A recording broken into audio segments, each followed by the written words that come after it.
Најдобрата македонска тенисерка Лина Ѓорчевска забележа нов најдобар пласман во кариерата на ВТА ранглистата.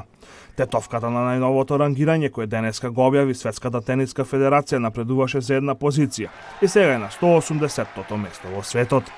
Нашата тенисерка во претходниот период имаше одлични настапи на турнирите во Тунис и Италија и се очекува на наредните рангирања дополнително да го подобри пласманот. На врвот на ВТА ранглистата сега е Анжелик Кербер од Германија, која ја помина Серена Вилијамс. На третата позиција е Каролина Плискова од Чешка. Во конкуренција на двојки нашата тенисерка напредуваше 2 позиции и сега е на 130-тото место. Ѓорчевска во оваа конкуренција немаше настапи изминатава седмица, а така ќе биде и во следниот период, бидејќи сите сили ќе бидат насочени кон подобро представување на вториот Гренслем турнир оваа сезона, Ролан Гарос во Франција. Одличен викенд имаат двете тетовски екипи кои настапуваат во првата македонска фудбалска лига. Ренова и Шкендија успеа да забележат минимални победи против своите противници Силекс, односно Македонија Ѓорче Петров.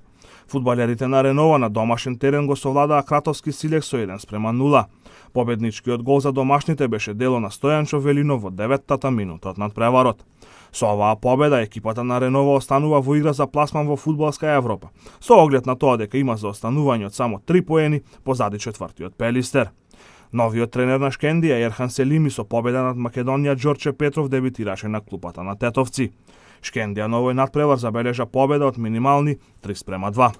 Тетовските фудбалери на стадионот во Ѓорче Петров до 65-тата минута направија голема предност од 3:0 со головите на Абдурахими, Алими и Радески.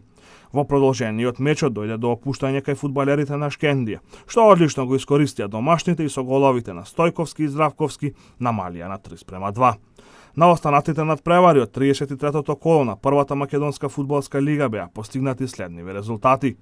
Пелистер Шкупи 1:0, Работнички Вардар 2:2 и Брегалница победа 1:2.